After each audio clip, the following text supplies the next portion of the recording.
Welcome to Cortex Lab. I'm Ishanka. Here, we don't just fill your thoughts, we rewire your thinking. Picture this. It's like 2 in the morning. We've all been there. Right. You're sitting at your kitchen table and you're just staring into the harsh blue glow of your laptop screen.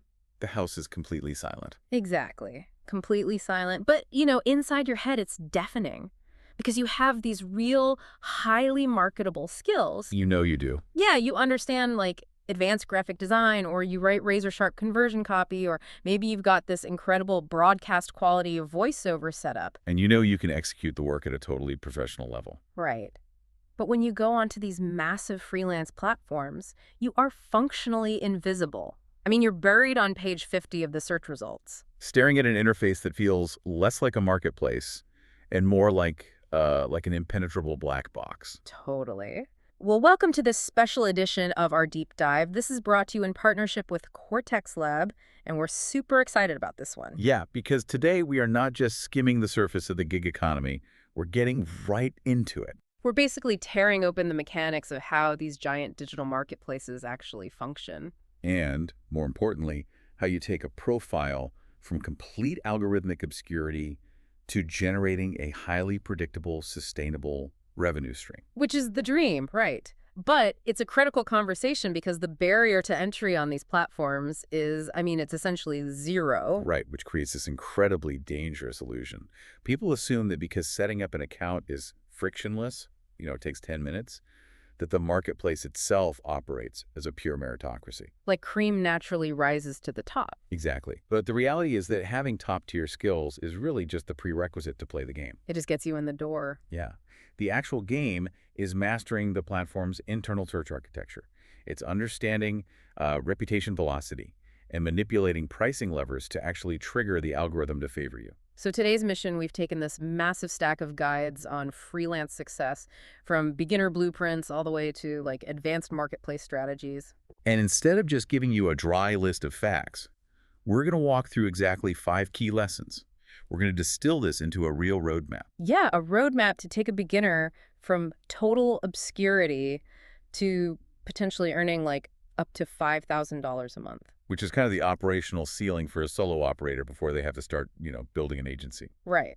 So let's jump right into the first phase of this journey, which is setting up the actual shop, the storefront. Because the second you hit register, you're making permanent structural decisions. And the one that instantly stands out to me, and this is crazy, is the username selection. Oh, it's a massive trap. Right, because it seems so trivial. It feels like setting up an Xbox profile or something, but you literally cannot change it later. It's locked in. It is immutable metadata. Yeah. And it's a huge structural trap for beginners.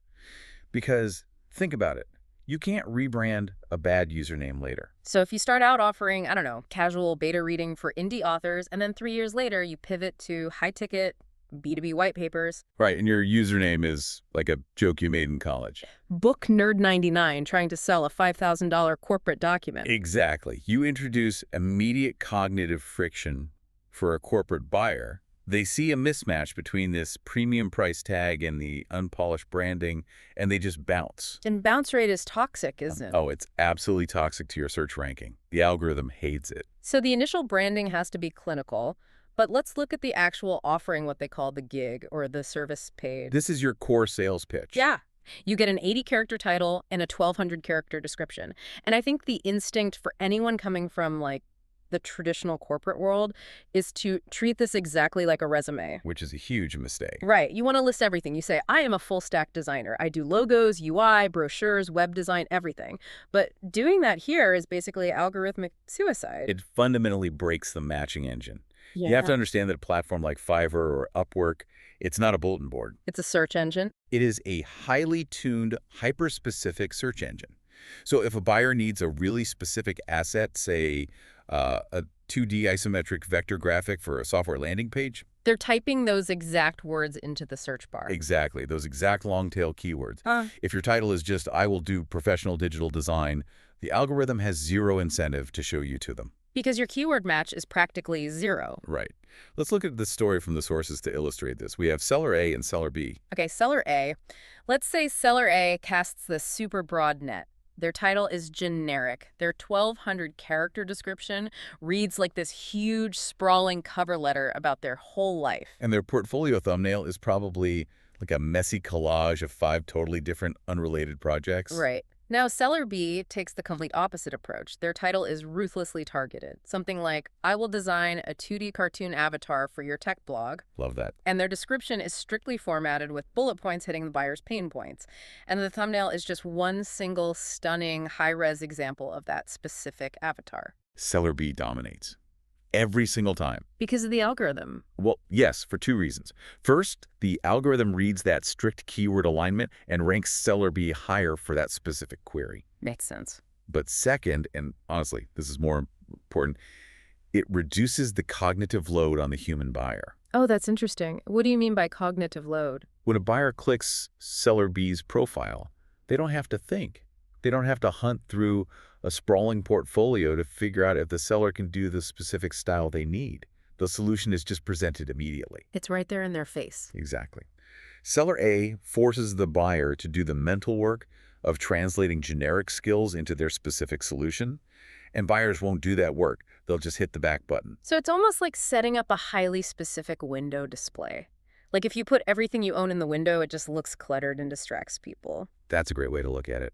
It's the difference between walking into this massive, disorganized warehouse, hoping you find one specific cable, versus walking into a boutique where that exact cable is spotlit on a pedestal. You just buy it and leave. Yes, precisely. But, and here is the brutal reality of this algorithm, it doesn't care how perfect that spotlit pedestal is if nobody is walking into the mall in the first place. The empty mall problem. Right. You can have the most optimized, keyword-dense, frictionless description on the whole platform, but if you have zero sales history, the internal algorithm is still going to bury you. You literally have to jumpstart the machine yourself. Which brings us to lesson 2.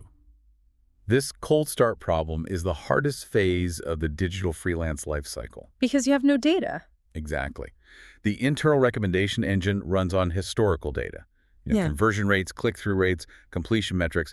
When you're a new seller, your historical data is literally 0. You're an unknown variable. And algorithms hate unknown variables. So relying on organic internal traffic on day 1 is basically a mathematical impossibility. So you have to manufacture your own momentum. You have to hustle actively with external marketing. Off-platform marketing is mandatory. Let's dig into the mechanics of this, because it's essentially cross-platform traffic arbitrage. We're taking attention from external networks like Facebook groups, Twitter threads, specialized LinkedIn setups, even YouTube tutorials. And we are funneling it directly into our conversion engine on the gig platform. But why does that work so well? Does the platform know you're bringing people from outside? Oh, the mechanics of that arbitrage are fascinating. The host platform rewards it heavily.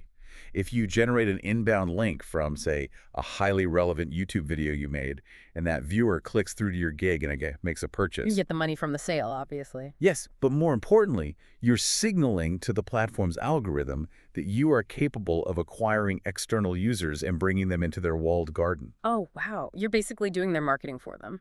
Exactly. And the algorithm rewards that behavior disproportionately. It logs that high conversion rate from your external traffic and starts artificially boosting your organic internal ranking as a reward. They want to keep you happy, so you keep bringing them fresh blood. Right. We call this building reputation velocity. Reputation velocity. I love that term. Let's look at a specific strategy for this from the sources, because you can't just spam a link into the void and hope it works. Definitely not. They'll just get you banned from wherever you're posting. Right. There's this brilliant case study in the materials about a niche book cover designer. Instead of sitting back and waiting for the algorithm to notice them, they identified the exact watering holes of their target demographic. In this case, private Facebook groups filled with indie self-published authors. Exactly. And their approach is so strategic. If they just dropped a link saying, hire me for covers, they get kicked out for spam immediately. So what do they do instead? They enter the ecosystem and offer this asymmetrical exchange of value.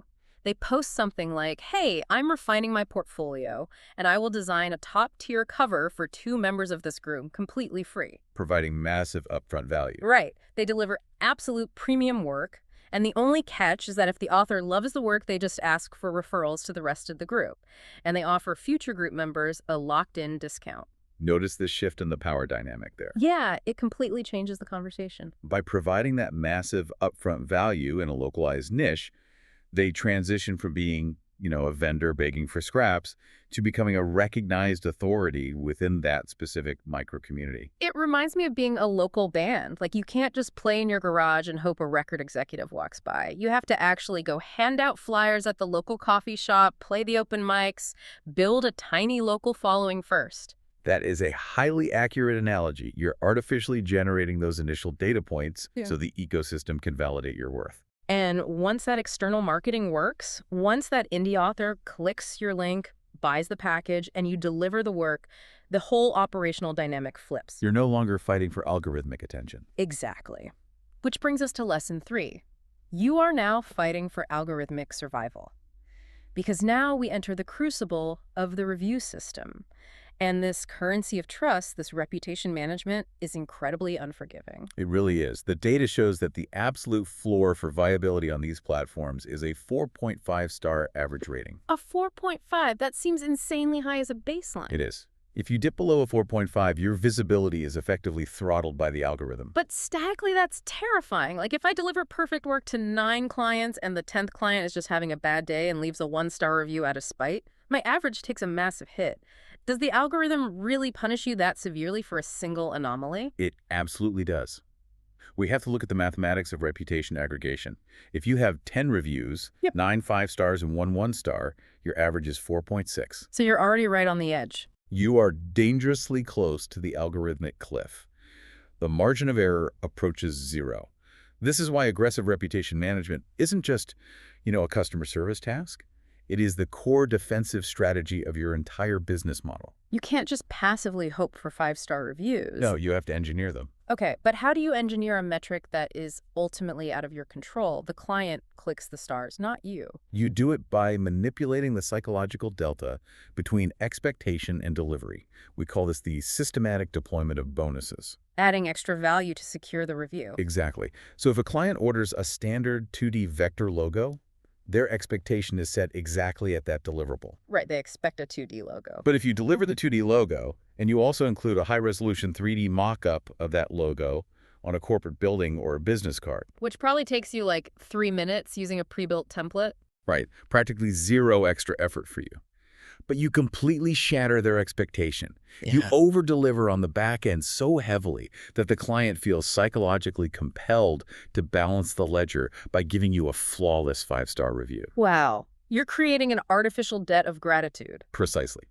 You are buffering your metrics against the inevitable difficult client.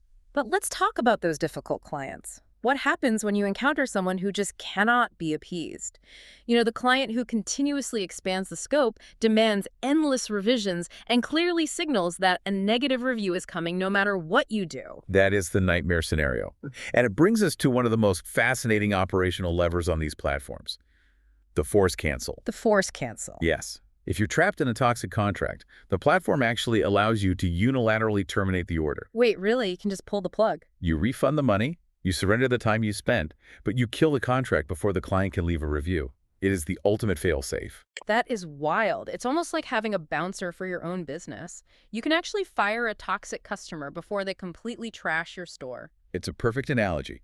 You're sacrificing the short-term revenue to protect the permanent structural integrity of your 5-star rating. Like an emergency pressure valve. You lose the time and the money from that specific job, but you stop your overall rating from imploding. Because the revenue from a single gig is a highly replaceable short-term asset. But your aggregated review score, that's a permanent long-term asset. Sacrificing the long-term asset to save a few bucks on a toxic order is a fatal error. You have to be willing to walk away. But what if the toxic element isn't just a bad client? What if it's actively malicious? Rival sabotage. Yes. The sources talk about this, and it's basically the corporate espionage of the gig economy. Let's say a competing seller offering the exact same service as you creates a dummy account. Happens all the time. They purchase your gig and instantly drop a 1-star review just to tank your metrics and push their own profile higher in the search rankings. It's weaponized purchasing.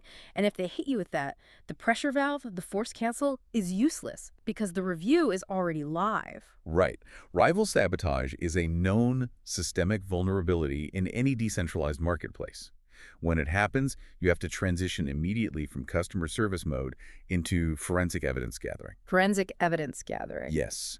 You cannot simply message customer support and complain that the review is unfair. They deal with thousands of those complaints a day. You have to build a clinical, undeniable case. So what does that forensic packet actually look like? You capture the metadata. You screenshot the delivery timestamp, proving the work was submitted on time. You screenshot the read receipt, proving the buyer never even downloaded the asset before leaving the 1-star review. Oh, that's smart, catching them before they even look at it. Exactly. And if you can, you cross-reference their profile markers to their active seller account offering the identical service. You compile all this data and escalate it straight to the trust and safety team. Sounds like a slow process. It's highly bureaucratic, yes. But it's the only way to surgically remove a malicious data point from your aggregate score. It requires an incredibly cold, analytical mindset. You can't panic. You just have to execute the protocol. Yeah. Okay, so let's assume you've run the gauntlet. You drove the initial traffic, you built that reputation velocity, you engineered the 5-star average with strategic bonuses, and you defended your business against bad actors. Well, the algorithm favors you. Right. You have a massive influx of organic demand. Which leads us to lesson 4, strategic pricing and transparency. Now you have to manipulate the pricing levers without breaking your conversion rate. And this is the inflection point where most sellers stall out. Because the ecosystem we're analyzing became famous for that $5 anchor price, hence the name Fiverr. And the fundamental misunderstanding is that sellers view that $5 tag as a valuation of their self-worth rather than what it actually is. Which is a highly aggressive customer acquisition cost. It's a loss leader. Exactly. So starting at $5 isn't about undervaluing yourself permanently. It's like a bakery giving away cheap, tiny samples so you come back to buy the $50 wedding cake later. That's precisely the strategy. If you're a high-end consultant, you don't charge $5 because your time is worth $5. You charge $5 because you are essentially buying a verified 5-star review using your own sweat equity as the currency. You're paying the platform in discounted labor to build your database of trust. Right. But once that database is built, maintaining that loss leader becomes mathematically destructive. You have to scale up. You transition to a tiered pricing model. Right, using those gig packages. Yes, the basic, standard, and premium packages. This leverages the psychology of the middle option. By anchoring a very high premium tier, the middle tier suddenly appears to be the most logical, value-dense choice for the average buyer. It naturally pulls your average order value up. Without alienating your base.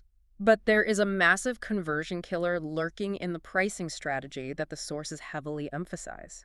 And that's hidden fees. Oh, absolutely fatal. The operational drag of surprising a client with an upcharge at the finish line. They love the work, but right at the end, you spring a hidden fee on them to get the source file. It is the fastest way to destroy the lifetime value, or LTV, of a customer. In these ecosystems, your customer acquisition cost, the time you spend marketing and optimizing, is incredibly high. You spend hours just to get one conversion. Right. If you secure that conversion, but then hold the final file hostage for an extra $20, the client might pay it out of desperation, but their trust is permanently severed. They will churn immediately and never come back. Which violates the absolute core economic principle of the freelance model. One old customer is as good as 10 new ones. Mathematically, yes. Think about the friction of acquiring a new client. Yeah. Your messaging, scoping the project, negotiating terms, establishing baseline trust. It takes days sometimes. A retained client skips all of that friction. They just send the brief and fund the escrow. By introducing hidden fees, you reset all that friction back to zero. You force yourself to constantly hunt for new acquisitions rather than just farming the yield of an established relationship. Total transparency isn't just ethical, it's economically optimal. Exactly. Zero hidden costs. Ever. Okay, so we're scaling now. The LTV is high, the acquisition cost is dropping, the revenue is stabilizing. You're hitting that theoretical $5,000 a month ceiling. Now we have to look at lesson 5, platform safety and ethical boundaries. The existential threat. Because as your revenue grows, the temptation to optimize your margins through disintermediation grows right along with it. Disintermediation is easily the most common fatal error at scale. The platform takes a significant cut of your revenue, often around 20%. Which hurts. When you have a client placing a $2,000 order, watching $400 vanish to platform fees induces massive psychological pain. It really does. And the immediate temptation is to message that client and say, hey, I love working with you. Let's take this off platform. Pay me directly via wire transfer, skip the Fiverr fees, and we'll split the savings. It sounds like a pure efficiency play. You're just cutting out the middleman. But by doing that, you are actively stripping away your own operational armor. You are trading structural security for a marginal increase in profit. You're abandoning the escrow system, which is the foundational bedrock of trust in a digital marketplace. Can you explain the escrow system for someone who might not be familiar? Sure. When you operate inside the walled garden of the platform, the client funds the project up front. The platform holds the capital in escrow. You do the work, knowing the money absolutely exists and is secured. It's guaranteed. Exactly. When you transition off-platform, you are essentially extending unsecured credit to an anonymous digital entity. If you deliver a massive, complex 10-hour project, and that client simply deletes their email account and vanishes into the digital ether. Your recourse is absolute zero. It's such a catastrophic risk. It's like sneaking a client out the back door of the mall to avoid paying the mall's rent. But then you get robbed in the dark alley and the mall security guards can't help you. You broke the terms of service. You're on your own. And beyond the risk of non-payment, there is the risk of absolute platform excommunication. Oh, right. The algorithms are watching your messages. Yes. If the communication filters detect you attempting to siphon clients off platform or sharing personal phone numbers or bank details, they will permanently ban your account. You lose the reviews, the ranking, the pipeline, everything. You burn down a $5,000 a month infrastructure to save a few $100s on a single transaction. It is a profound failure of risk assessment. But the risks go even deeper than just platform bans. We have to look at the legal and business liabilities of crossing ethical boundaries. There's a specific historical incident in the sources involving Amazon that perfectly illustrates this. Yes, the fake review ecosystem. A few years ago, Amazon initiated sweeping legal action against over 1,000 individual freelance sellers. Over 1,000? Yes.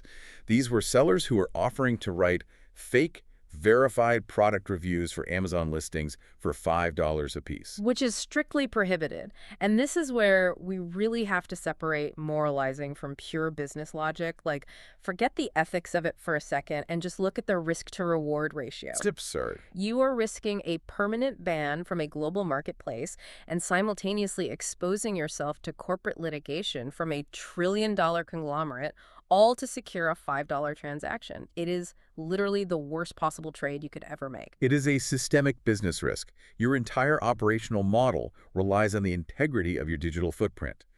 Engaging in fraudulent deliverables, whether it's fake reviews, academic cheating, or copyright infringement, it introduces fatal liabilities into your supply chain. So you have to operate with absolute clinical compliance. Exactly. Use moral judgment.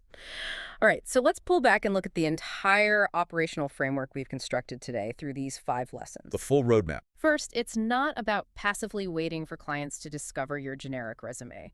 It's about optimizing your gig, treating your profile as a highly engineered, keyword-dense conversion engine. Lesson 1. Then, lesson 2, it's understanding the cold start problem and using cross-platform traffic arbitrage, that active external marketing, to build your reputation velocity. Lesson 3 is fiercely defending your metrics. Tactical over-delivery with the bonus system, and using the force cancel to protect the structural integrity of your 5-star rating. Lesson 4 is strategic pricing, leveraging loss leaders to acquire market share before scaling into tiered pricing structures with absolutely zero hidden fees. And finally, lesson 5, understanding asymmetrical risk. Maintaining strict platform safety, keeping payments in escrow, and staying ruthlessly compliant to avoid catastrophic bans. That is the complete blueprint. But, theoretical understanding is useless without immediate operational execution. As always, we demand action from our listeners. Yes. So what is the exact homework for today? What is the one clear action the listener can take right now? Do not log into the platform yet. Take a physical piece of paper. We need to bypass the digital distractions. Okay, a piece of paper. I want you to brainstorm and isolate 3 hyper-specific, highly technical skills you possess. We are not looking for broad categories. Do not write, I will design logos. Right. No generic stuff. Right. I will design a retro 80s neon logo for your tech startup. Identify the exact pain point your skill solves. Then write down 3 SEO-friendly 80-character gig titles for them. Find your hyper-specific niche and claim it. Stop being generic today. Lock down the exact coordinates of your storefront. I absolutely love that. But before we sign off, I know we need to leave you with one final thought, because we've spent this entire session analyzing how to master the rules of a centralized ecosystem. Which is incredibly profitable, but it comes with a catch. Right. What is the final variable we need to be thinking about? It is the ultimate paradox of the gig economy. You can follow this blueprint perfectly. You can master the algorithm, build a reputation, and secure a massive, reliable revenue stream. But at the end of the day, you are building a massive skyscraper on rented land. You do not own the algorithm. You do not own the search ranking. If the platform decides tomorrow to fundamentally alter its internal mechanics, your entire livelihood could evaporate overnight. That is a terrifying thought. So the provocative question you must carry with you as you build this is, once you master their ecosystem and extract the capital, what happens next? How do you eventually transition the power? How do you move from renting access to an audience to eventually owning your own distribution infrastructure completely? The leap from optimized freelancer to sovereign business owner. The true final boss of the digital economy. Wow. That is a massive paradigm shift to chew on as you start drafting those specific gig titles. Thank you so much for joining us on this incredible exploration. A huge thank you to Cortex Lab for partnering with us to bring this deep dive to life. Grab that piece of paper, define your absolute specialty, and start engineering your visibility today. We'll see you next time. You know, Cortex Lab started as an idea. But you, everyone watching, you made it a family, views or followers.